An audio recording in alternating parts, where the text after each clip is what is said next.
Ladies and gentlemen, the President of the United States.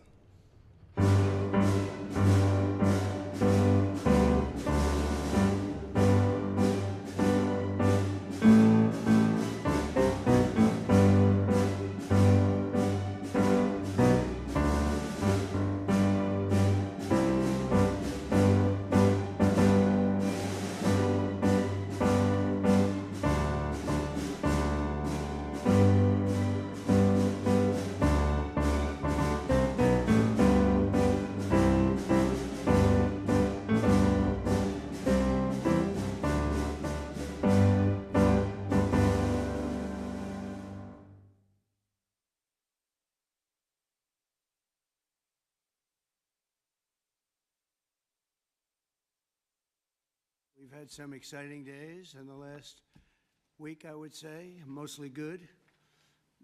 Some of the things you're reading about in Los Angeles, thank goodness we sent out some wonderful National Guard. They've really helped, and a lot of problems they were having out there. They were afraid to do anything, and we sent out the troops, and they've done a fantastic job. So I want to thank them very much. I also want to thank you for being here as we discuss one of the most exciting parts of the One Big Beautiful Bill. It is indeed a big, beautiful bill, and it's doing very well. The Trump Accounts, as they call it, pilot program, which will make it possible for countless American children to have a strong start in life at no cost to the American taxpayer, absolutely no cost. It's going to have a huge impact. I want to thank House Speaker Mike Johnson for number one, being a great speaker, and number two, perhaps slightly less important, for being here today. Thank you, Mike. Along with Chairman Jason Smith, who's fantastic, and Representatives French Hill, August Pfluger, Blake Moore, Rob Bresnahan, and Frank Lucas. Thank you all, fellas. Thank you very much. We appreciate it very much. Thanks as well to many top business leaders from Invest America, CEO, Council. It's been a wonderful council. They've come up with some fantastic ideas. We're putting them into use. They're really the greatest business minds we have today. These men and women lead large, successful companies, and they're committed to contributing millions of dollars to the Trump account. And it's really, it's going to be something incredible for children and for their employees in many cases. Here's how the accounts work. For every U.S. citizen born after December 31st, 2024, before January 1st, 2029, the federal government will make a one-time contribution of $1,000 into a tax-deferred account that will track the overall stock market. In other words, it'll be pegged to an index that we'll pick. Right, Michael? We'll pick it. We'll pick a good one. Maybe you should be the index. I'd like to have that. These kids would be very wealthy if that were the case. That would be a good idea. I think we might do that, Michael Dell. These accounts will be private property controlled by the child's guardians, and in many cases, those guardians will be the parents. We think probably the parents will be the guardians. They'll be open for additional private contributions each year from family, friends, parents, employers, churches, private foundations, and more. This is a pro-family initiative that will help millions of Americans harness the strength of our economy to lift up the next generation, and they'll really be getting a big jump on life, especially if we get a little bit lucky with some of the numbers and the economies into the future. In addition to the substantial financial benefits of investing early in life, extensive research shows that children with savings accounts are more likely to graduate high school and college, buy a home, start a business, and are less likely to be incarcerated. Trump accounts will contribute to the lifelong success of millions of newborn babies. They are fully, and this will be very interesting, I think, for everybody to hear, they are fully funded through targeted reforms in the One Big Beautiful Bill, like the $1.7 trillion in mandatory savings, welfare reforms to stop waste and fraud, a 3.5% remittance tax, and more. And it's just a part of that. The One Big Beautiful Bill is among the most important pieces of legislation in our country's history. I don't think there's ever been anything bigger. And I think it's going to go down as certainly one of the most important things we'll ever have done. in addition to the largest tax cuts in the history of our country, including the most powerful border security measures ever. It delivers major economic relief to the American workers, families, and there are so many things. Rebuilding our military, we built it just 8 years ago. We started and did a great job, but now we have to rebuild it again, plus technology change. All of a sudden, it's about drone. You know, we have a new form of warfare. It's drone warfare. So a lot of things change. We did a great job with the military, but now we're going to have to do some little tweaks, to put it mildly. And we'll be doing that, and we have it all nicely funded. I look forward to signing this into law. It's really something that we're having such an opportunity. And I have to say, he's here with us. He's a person that I've admired for a long time. You take a look at what he's done and followed his record. And it's Dell Chairman, Michael Dell. He's done such an incredible job. It's, as a business person, I study business people, and that's a perfect one to study. It should be almost mandatory reading. So I want to congratulate you on that, and thank you for the idea, because you're the first one that really brought this to my attention. I know that you and your friends have been talking about it for a long time, but other presidents didn't get it done, Michael, right? So we got it done. Congratulations. Thank you very much. Sure. I want to also give some recognition to my friend Brad Gersonner, who helped get us all organized and That's right. And actually Thank you very much. Good, Brad. Spearheaded this. Good. And also we have with us a very powerful man in the world of business, CEO David Solomon of Goldman Sachs. David, thank you very much. Thank you for having me Longtime here friend. today. Thank you. Thank you very much. Uber CEO Dara Khosrowshahi. Where is Khosrowshahi? Where? Thank you very much. That's a hell of a name, but you've done a hell of a job, so that's appropriate. And also, again, Chairman Smith for doing such a job. Nobody knows taxes better than Chairman Smith. When we have a problem, Mike, we go to see Chairman Smith, right? So I want to thank you very much, Dara and Chairman Smith. I appreciate it. So I'd like to begin by asking Speaker Johnson to say a few words, and I think then we're going to go to Michael Dell, David Solomon, we're going to go to Dara, and then to Chairman Smith. Thank you very much.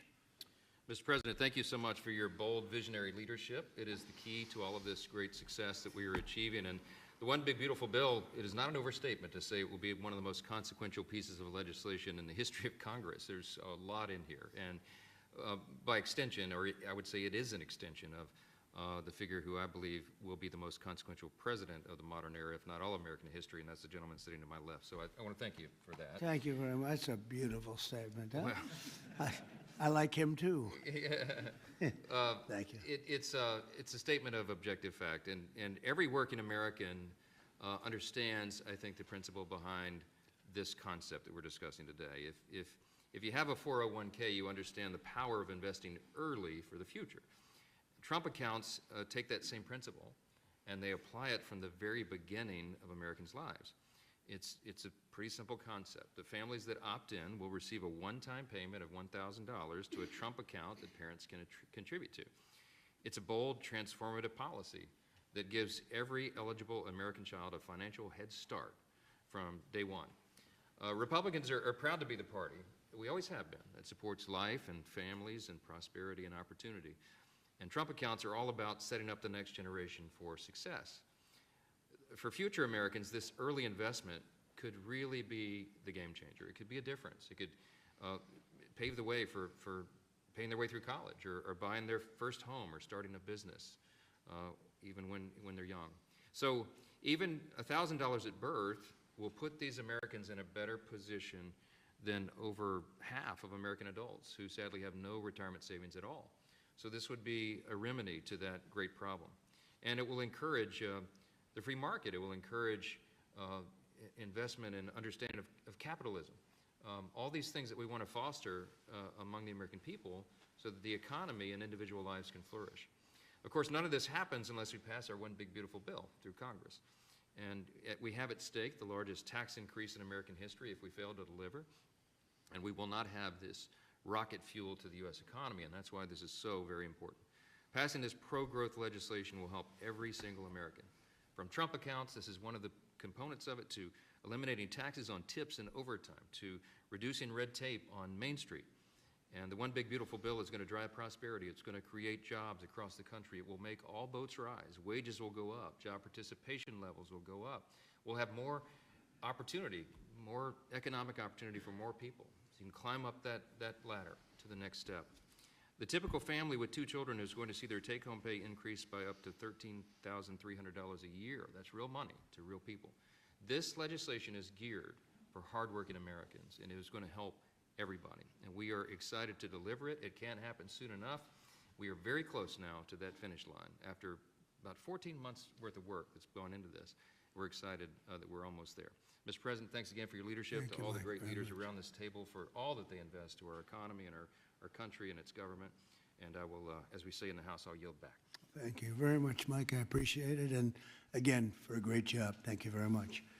Michael, please. Thank you so much, Mr. President. I believe this is an incredible moment for all of us here today, and it's wonderful to be with some of the leaders of the most successful companies in the world as we come together to invest in the future of our country. We see the Invest America Act and the establishment of these Trump accounts as a simple yet powerful way to transform lives. Decades of research have shown that giving children a financial head start profoundly impacts their long-term success.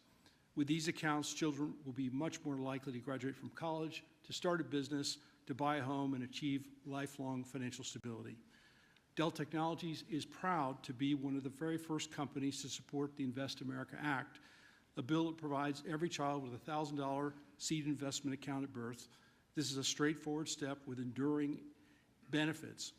Following your inspiring lead, Mr. President, Dell Technologies will match the government's contributions, dollar for every child born to a Dell team member. This isn't just a new benefit. This is an investment in our people, their families, our communities, and America's future. And it embodies our core belief that opportunity should begin at birth. My wife, Susan, and I, also through our family foundation, have been closely studying the Invest America Act. And assuming that it becomes law, we expect to make a very significant gift.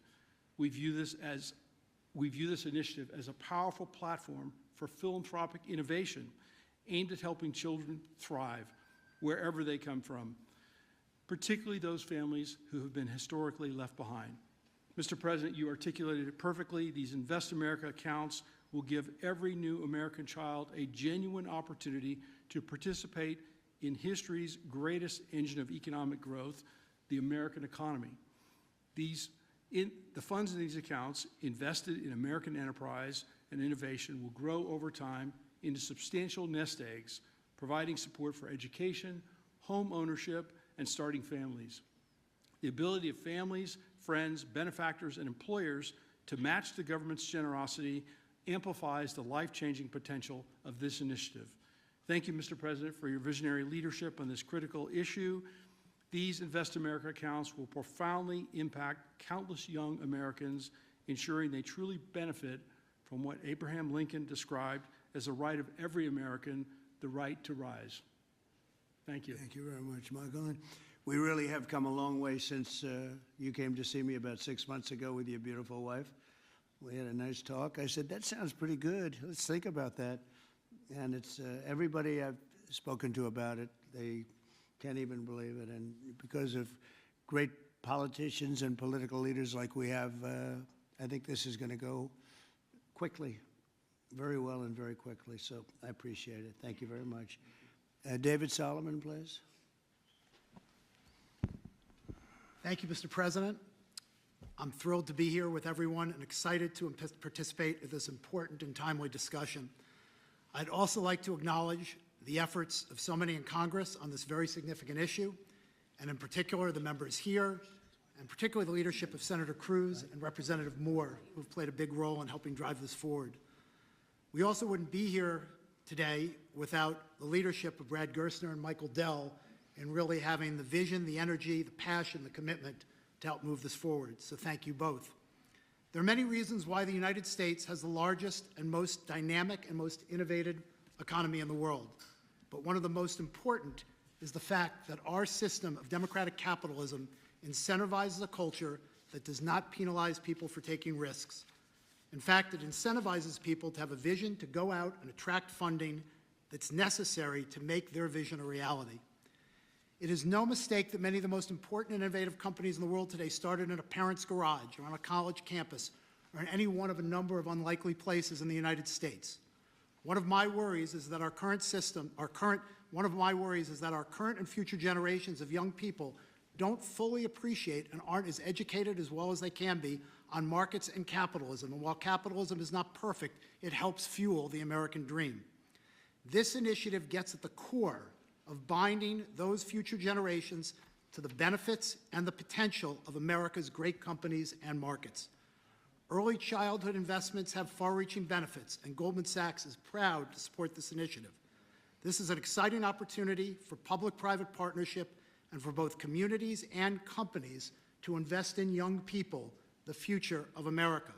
Once we see the Invest in America Act signed into law, Goldman Sachs would be excited to further support this Invest in America initiative.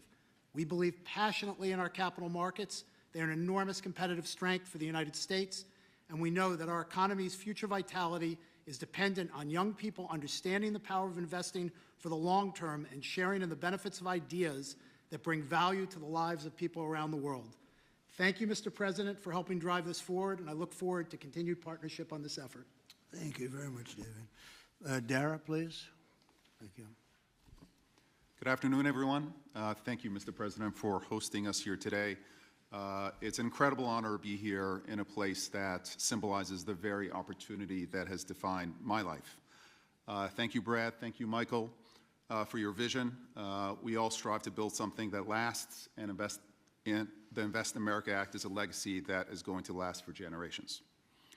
President Trump, thank you for your leadership. Your support is going to turn this powerful idea into a powerful reality for millions of young Americans. Now, I was 9 years old when I came to this country. My family arrived in America having fled the Iranian Revolution.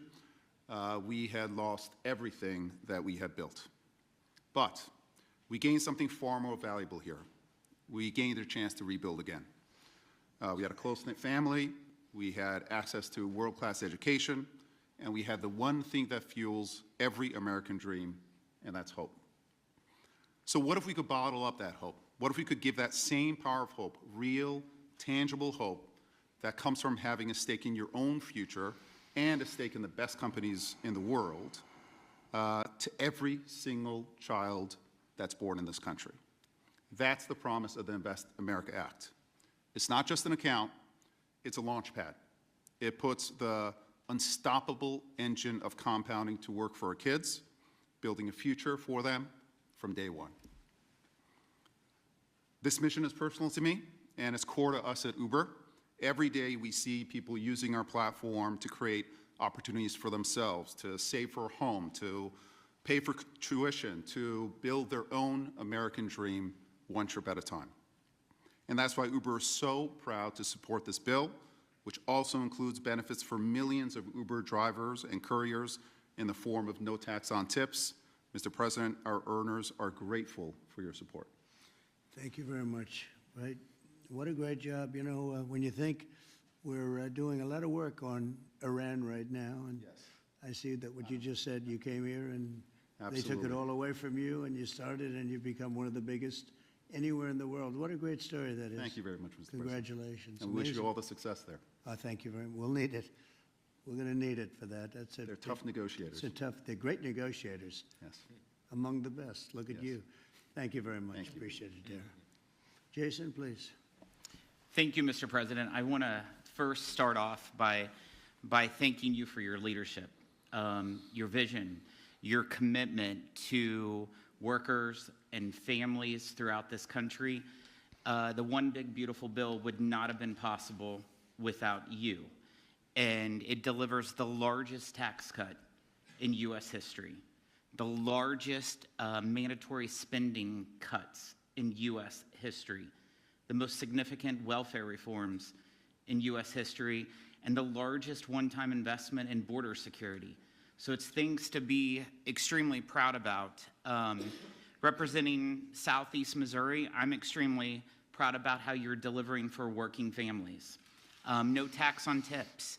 A waitress like the waitress in Nevada that talked to you about no tax on tips, and the other 4 million tipped employees in the country, they will see an extra $1,700 in their paycheck because of the no tax on tips. That's significant for someone who's just trying to put food on their table and clothes on their backs.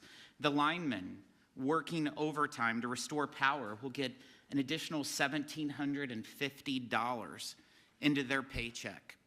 Seniors will get $72 billion in tax cuts. The Trump investment accounts will be a game changer for new parents, even before their newborn baby can walk or talk. Their child will have money saved to one day learn a trade, start a business, or to buy a home. Every child born under this policy will have a better shot at a future. It does not matter if they live on a city block or on a county road. This will make a significant difference to their lives, and it's because of your leadership, Mr. President, and we say thank you. Well, thank you very much, Jason, and hopefully we're going to get that through, and we have a certain date picked out, an ideal date. If it takes a little longer, that's okay, but ideally we're going to get by a certain date. And again, I think it's one of the most important pieces of legislation we've ever had before us and that the country's ever had. I'd like to ask, if I might, Brad Gersonner, one of the most successful people in our country. I'm a friend of Michael very much, and Michael has great respect. And if you don't mind, Brad, I'd like to say a few words, please. Thank you. Well, first, it's a great honor and privilege to be here. We wouldn't be here without your leadership. And for me personally, to be here with my son, Lincoln Gersonner, happens to be named after the gentleman over your right shoulder. Where's Lincoln? Well, he's good looking. He's much better looking than you. What happened? You know, hey, we all want our kids to be better than ourselves. But it was around our small kitchen table that this idea was really born. I started off like Jason Smith in a small rural town in Indiana. My dad had lost everything in 1978 trying to start an auto parts company, and the Japanese were tearing apart our auto industry. We had double-digit interest rates and inflation. Our family mortgaged the house to keep the company going and ultimately lost everything. So I know a little something about starting with nothing. And I know what it felt like that first time you had a little skin in the game, where you thought you had a shot. You went from nothing to something. And like Dara said, that is the great story of America. The promise that there's mobility, the promise we can move up that ladder. But today, we've moved to a society of dependency, right? I saw somebody answer the White House's tweet on this today by saying the answer to socialism is more capitalism. This is more capitalism. Yeah. This is aligning every child in America with the upside of free markets and the benefits, and that is your Main Street agenda, Mr. President. No tax on tips, that doesn't help rich folks. That helps the people who feel left out and left behind. No tax on overtime, no tax or deduction on Social Security, and the Trump accounts, right, that everybody in this room are here and we've been working so hard on but would never come to fruition without your leadership. Those will change the game forever. It makes America an ownership society again, because all of those kids will see the benefit of compounding. If you start with $1,000 and $750 is added a year by parents, grandparents, by churches, by the companies in this room who will all contribute to the accounts of the kids of their employees, by the great philanthropists in America. I think $750 is a low estimate per year. I think so. But if you do that, by age 18, Mr. President, these are worth $50,000. By age 30, they're worth $175,000. And if you do it every year of your life, at age 50, they're worth $1 million. You are giving the shot for every American to feel like they're in the game again, part of America with that economic mobility, that dream that led Michael Dell to start Dell Computer in his dorm room, Dara to feel like he had a shot after coming here from Iran, and a couple poor kids from Missouri and Indiana to make it to where we are today. So thank you for your leadership. This would not happen without the reconciliation bill and the work of the many in this room, but spearheaded by the Speaker and Jason Smith, the big, beautiful bill. This is the vehicle to get the Invest America Act passed. So thank you, sir. Well, thank you very much, Brett. Great job. And nobody knew I was going to call you. He might have done the best job of the group. Got to think about that, Mike. Good recommendation, Michael. Does anybody have any questions? I think it's something that's really got to be talked about because it's somewhat of a miracle that we're close to pulling it off. Please. What's the latest estimate on when you think the big, beautiful bill will pass? We put Independence Day as a self-imposed deadline, and we certainly hope, I believe, we can still meet that. It's up to the Senate. The bill's in the Senate's hands now, but spoke with Leader Thune as recently as last night. He's feeling very optimistic. You see the Senate going through the same deliberations we went through in the House, except we had 14 months to do it. They've got a truncated time period to get that done. But as you all know, I've encouraged my dear friends and colleagues over there, don't modify it too much because we've got a very delicate balance that we reached, and it took us a long time to get there. And we don't want to upset that balance too much. So they're putting their fingerprints on it. I hope it'll be a light touch, and they'll send it back, and we'll get this thing done and get to the President's desk. And really, we have tremendous spirit. I've never seen anything like it. There's just an unbelievable. We'll always have a couple of people. I don't want to use the word grandstanders. I'd never use such a word, but you'll always have that a little bit.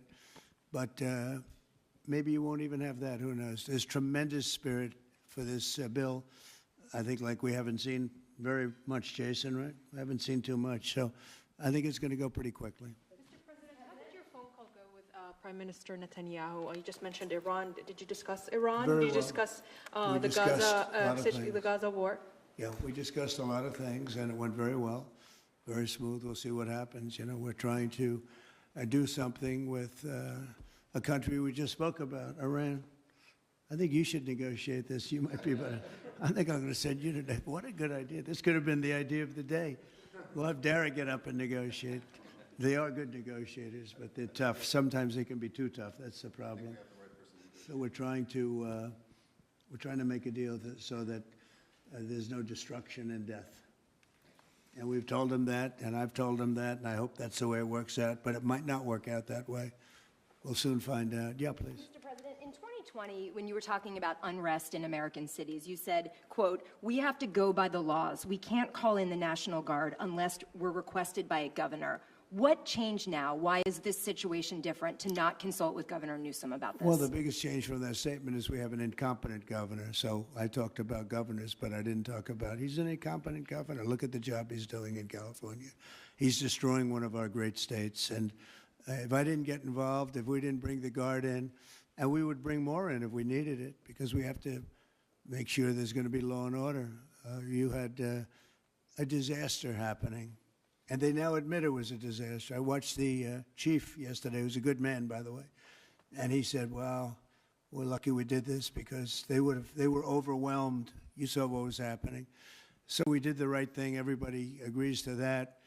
But you have a governor who let the city burn down, didn't want water to be sent down to him. I sent billions of gallons of water. I wanted to do it in the first term. He wouldn't do it over, I don't know, they have environmental reasons, but there were no environmental reasons. I think it's just a political philosophy. But it's lucky for the people in Los Angeles and in California that we did what we did. We got it just in time. It's still simmering a little bit, but not very much. Yep. And what crime has he committed that would warrant his arrest? What crime has Governor Newsom committed? A crime has he committed? Yeah, to warrant his arrest, as you had I think his suggested earlier. primary crime is running for governor because he's done such a bad job. What he's done to that state is like what Biden did to this country. And that's pretty bad. It's the wrong philosophy. Thousands, hundreds of thousands of illegal immigrants, many of them prisoners. They're taking up your health care. They're taking up your space in schools. They're taking up your hospital. And in many cases, they're criminals. And we have to do something about it. And we're doing something about it. I want to thank the incredible patriots of ICE and Tom Holman, who has been incredible, and Kristi Noem, likewise incredible. the job they're doing. And it's like an unforced error. There was no reason for this. 21 million people were allowed into our country, and many of those people were criminals. And it's a shame. It's a shame. But we're getting them out. And I will say, I think it's a 95-5 issue, just like so many other issues, 95-5. And the Democrats lost an election in a landslide because they're on the wrong side of the issues. I mean, it's not even conceivable that somebody would do the kind of things that he did. And then, you know, you talk about projects. They want to build a train going from San Francisco to L.A., and it's costing hundreds of billions of dollars more than they thought it was going to cost. It's not even believable. To Brad and to people sitting here, would you believe that a train, it was going to cost X dollars, and it might be 100 times X? Would have paid for this for about 50 million American children. You're right. 50 million American children instead of a 3-mile train track that never got built. We could have put Lincoln in charge with no experience. He would have done a good job. I guarantee you that. All right, please, Peter. Mr. President, have you gotten an Yeah, update from Peter, your Peter, negotiating? Thank you, President Trump. So it seems like Gavin Newsom likes the attention that he's getting right now from I do. you. Yeah, I think it seems like he does.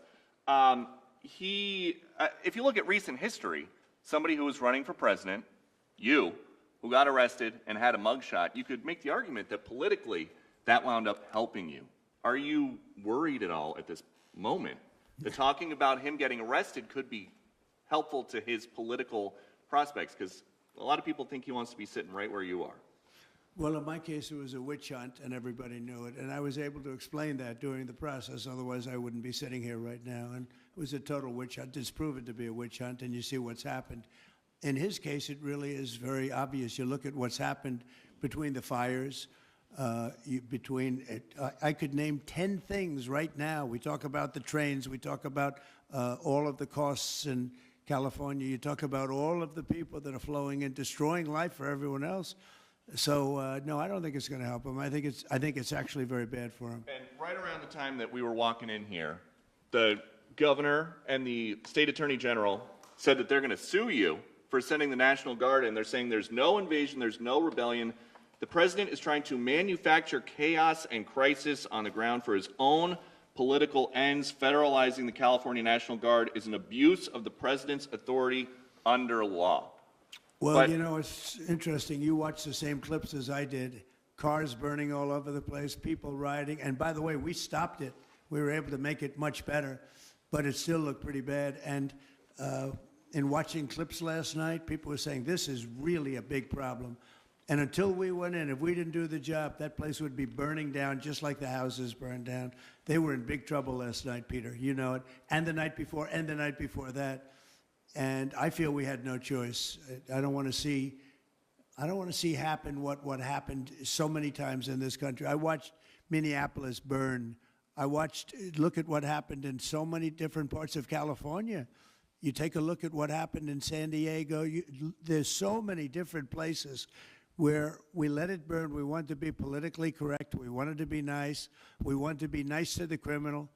And what you're doing is destroying the fabric of our life in this country. No, we did the right thing. We've been given credit by people that I would least suspect. Why I would say that some of the people that came in and said, thank goodness, they said, some of them, thank God that Trump got involved.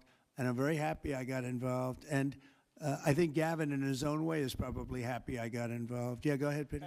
What do you make of the fact that he says, you want a civil war on the streets of America? No, it's just the opposite. I don't want a civil war. A civil war would happen if you left it to people like him. And I liked him. You know, I always got along with him.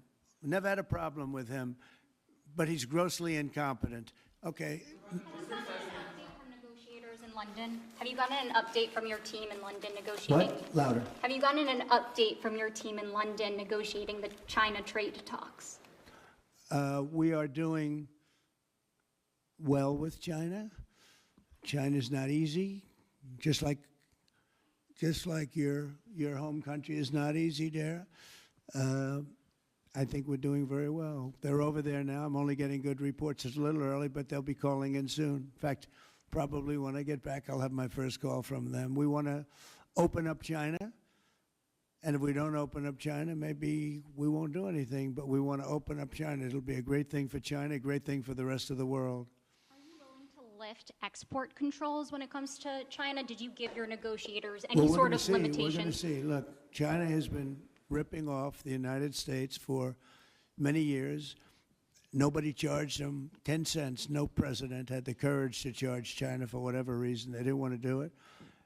I took in hundreds of billions of dollars. I put on tariffs on China when I got in first term. And we took in hundreds of billions of dollars. And then I did it again, but I did it for a lot of others. If you look at the stats, the deficit last month was cut in half. Everybody was shocked. I wasn't shocked. I think a lot of the people at this table weren't, because they saw the billions of dollars that were pouring in, and the tariffs hadn't even started yet, just about. They were in cars. They were in some countries at a very minor level. And we cut the deficit in half, and it was a big story a couple of days ago. They said, I don't believe, one of the announcers on a business network went wild, said, I can't believe these numbers. Those numbers are good. The numbers are going to be very good. I think we're going to have a great 4 years. You know, we had the greatest economy in history during my 4 years. I think this one's going to blow it away. Yeah. Mr. President, Go ahead, please. do you have a message for Greta Thunberg, and did she come up on your call with the Prime Minister today? Well, she's a strange person. She's a young, angry person. I don't know if it's real anger. It's hard to believe, actually, but I saw what happened. She's certainly different. Anger management. I think she has to go to an anger management class. Do you That's think she was primary recommendation for Was her. she kidnapped by Israel, as she says? Was she kidnapped? I find it. I think Israel has enough problems without kidnapping Greta Thunberg. And secondly, are you going to Is get... that what she said? She was kidnapped by She did Israel? say that, yes, sir. Are you going to get rid of the Tesla and the Starlink service that you have here at the White House? No, I haven't heard that. I mean, I may move the Tesla around a little bit, but I don't think we'll be doing that with Starlink. It's a good service. Where are you going to move it to? Move it around, what do you mean? I have a lot of locations. Actually, about the Tesla. I had so many locations, I don't know what to do with them all. About the Tesla, did you ever see Elon Musk get physical with the Treasury Secretary? No, I didn't. And I tried to They ask... did have an argument, but I didn't see it. I didn't see a lot of physicality there. And there was this New York Times report that he did not want to talk about, Elon Musk, that alleged that he, towards the end of his time in the White House, was blurring the lines between recreational use of drugs and medicinal. Do you think he ever had drugs here at the White House? I really don't know. I don't think so. I hope not. Look, I wish him well. You understand. We had a good relationship, and I just wish him well. Very well, actually. Yeah. About Gaza, about aid in Gaza, you mentioned now the flotilla. Do you have a response at all about Israel intercepting this boat? And can you give us an update on what's happening to the entry of aid into Gaza right now? We've had people being shot by Israeli forces who are trying to get aid from the Gaza Humanitarian Foundation. Yes. Gaza right now is in the midst of a massive negotiation between us and Hamas and Israel, and Iran actually is involved. And we'll see what's going to happen with Gaza. We want to get the hostages back. That's all I can tell you. Yeah, please, in the back. I can go back to California briefly. You had said yesterday when asked by reporters that it was not an insurrection taking place, but then on Truth Social a bit later, you had said they were insurrectionists. After what you've seen You're now... talking about in L.A.? Yes, sir, in L.A. I wouldn't call it quite an insurrection, but it could have led to an insurrection. I mean, that was a lot of harm that was going on last night. I watched it very closely. And it was amazing that the job that the National Guard did. And by the way, the police were working very hard also. But, you know, the police are given instructions to be politically correct. I said, no, you don't have to be politically correct. You have to do the job. And on Elon Musk, do you plan to speak to him on the phone anytime soon? I know some... Which one? On Elon Musk, do you plan to speak to him on the phone anytime soon? I haven't really thought about it, actually. I would imagine he wants to speak to me. I would think that. If I were him, I'd want to speak to me. And maybe he was already called. You'd have to ask him whether or not he's already called. But I'd have no problem with it. If he calls you, pick up and speak to him? Well, I don't want to say that, but I would imagine he'd want to talk to me. You were supposed to get a counter Yeah, please. proposal. You were supposed to get a counter proposal from Iran today Have you gotten that proposal, and what We is have the a main meeting on impediment? Thursday. We have a meeting with Iran on Thursday, so we're going to wait till Thursday. And what's for the that main proposal. impediment to getting a deal? Well, they're just asking for things that you can't do. They don't want to give up what they have to give up. You know what that is. They seek enrichment. We can't have enrichment. We want just the opposite. And so far, they're not there.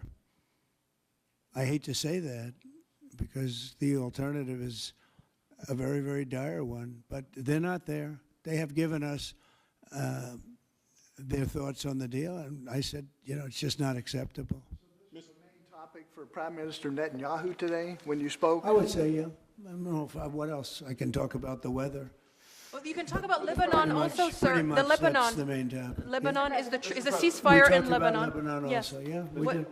what about Lebanon, sir? Well, Lebanon's working very hard. They have a great new ambassador that I put there. Man I know very well. He's very smart. I didn't even know he was Lebanese. And I said, why would you want Lebanon? He said, I was born there. I love it. I love the people. I said, you know, it's very dangerous going to Lebanon. There are some ambassadorships that are wonderful. There are some that are dangerous. I said, Michel, his name is. It's a he, Michel, very elegant man. And I said, why would you want this? And he said, because I love my country and I love those people. I said, it's very dangerous. He goes, I don't care. This is not a man that lived on danger. He's a very successful man from here. And he wanted to be the ambassador despite probably a very dangerous situation he's going into. You see what's going on. But I had great respect for that. He loves that country. He loves it. He was born there. He loves the country. Yeah. Mr. President, you've got a big, beautiful parade coming up on Saturday. We do. What's your biggest expectations for that? Then I've got a second question in regards to Gavin Newsom. Go ahead and talk about the big, beautiful parade. It's such a, thank you, Brian. It's such a, I think, important moment for this country. You know, 2 weeks ago, I was calling people and back and forth with leaders, including President Putin, including French president, including lots of different people. And all of them said, we're celebrating victory in World War II. And I said, wow, isn't that amazing? We're the only one that wasn't celebrating, and we're the one that won the war. Now, Russia did help. They did lose 51 million people, in all fairness. People would say, oh, he's sticking up for Russia. No, they lost 51 million people. And, you know, can't forget that. But France was celebrating. And, as you know, Hitler made a speech at the Eiffel Tower. But when I spoke to President Macron, he said, oh, we are celebrating the great victory of World War II. And I think that's great that he was doing it.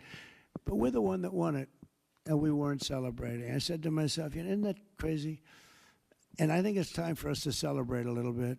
You know, we've had a lot of victories. We won 2 world wars, and then we go out and change the name of the forts where we won the wars. You go out, we win world wars from Fort Robert E. Lee, from Fort Bragg, from all the different forts. And what do? We change the name of the forts because we want to be politically correct. So a lot of them were changing back. You probably noticed Fort Bragg and others. But I think it's a time to celebrate our military. You know, we've rebuilt our military largely. Little low on ammunition. That's because it goes out very fast to other countries, one in particular. But we'll get that back very quickly. But we have a military the likes of which nobody has. Nobody comes close. We have the best equipment in the world. We make the best equipment in the world.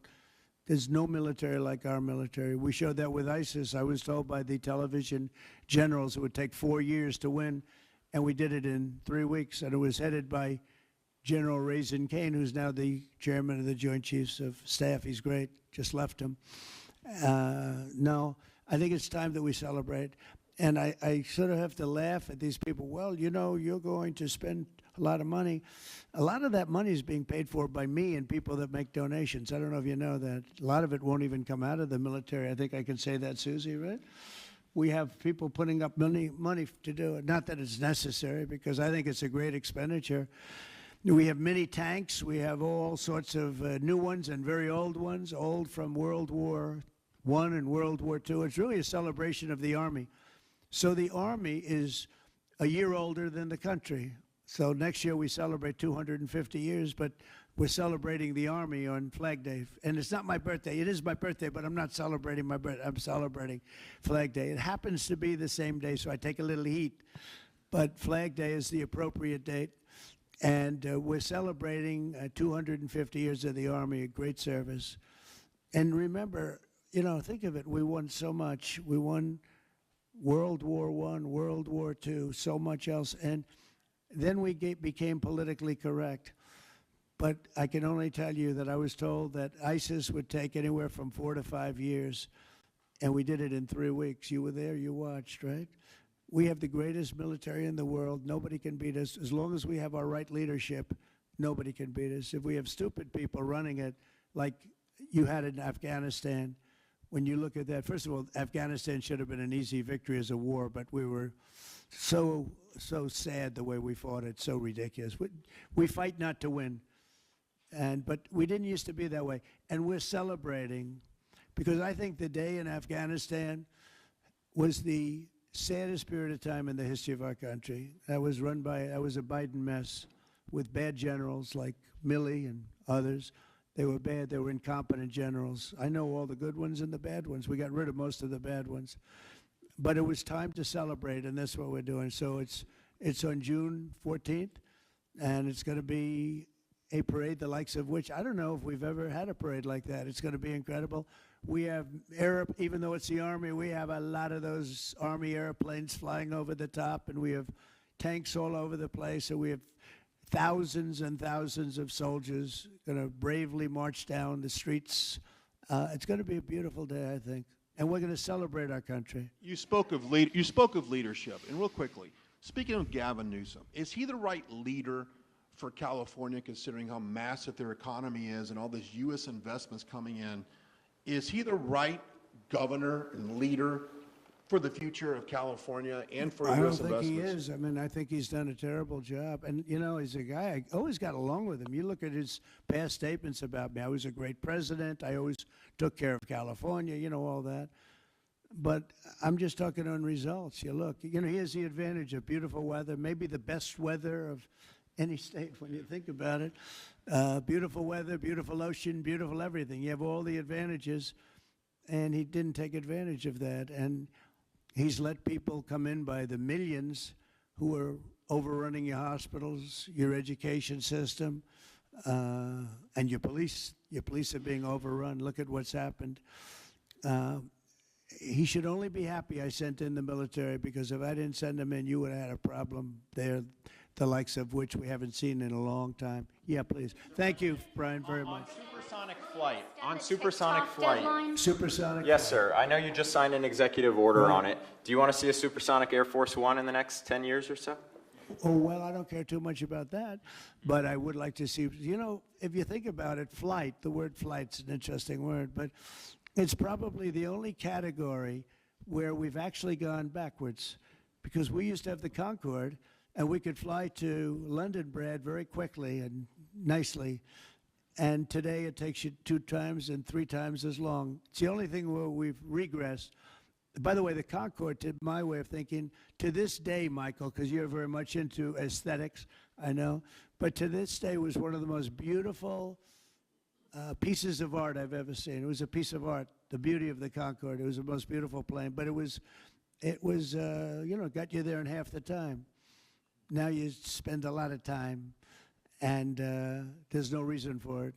Because, you know, they have the sonic boom. It's not a huge problem, but they have the sonic boom thing pretty well figured out.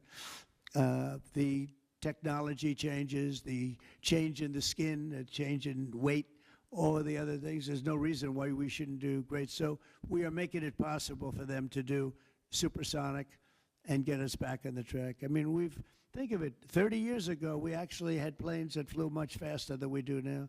It took you half the time to get to a location. So we've regressed, and we're going to progress.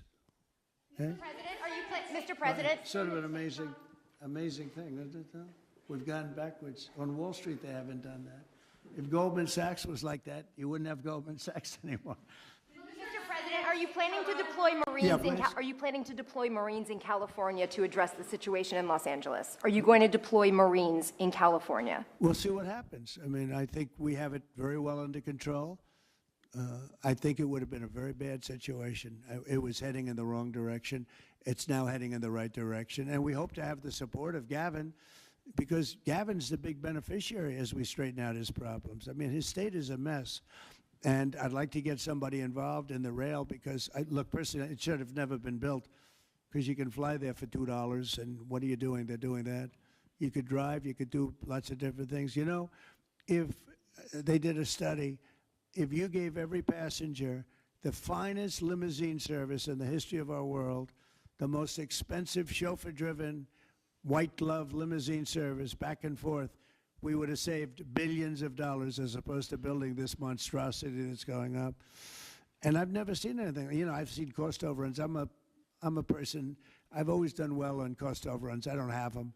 But I will tell you, I have never seen cost overruns. You see them where they're 20% more, 50%, 100% more. These are thousands of percent. Nobody even knows. They have no idea. And it was supposed to be from San Francisco to Los Angeles.